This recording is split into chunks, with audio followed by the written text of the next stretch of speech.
share resources, and to claim your space at the decision-making table.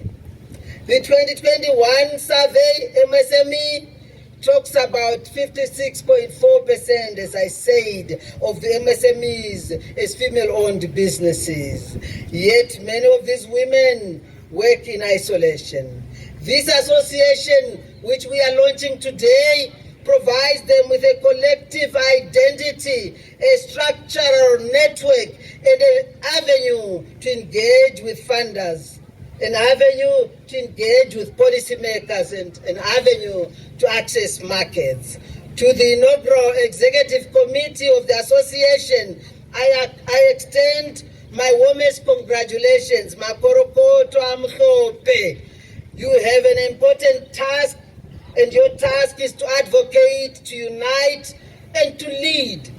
My ministry is ready to work with you and to support your initiatives.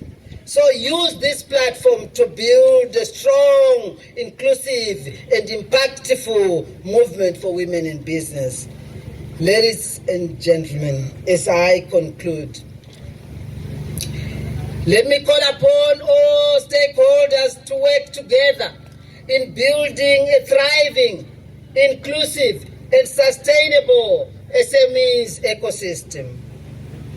Let's all look forward to Vision 2030. Let's all work hard to place SMEs at the center of the development agenda. Let us nurture all the others who are behind us. Let's invest in them. Let's open door to others, to everyone.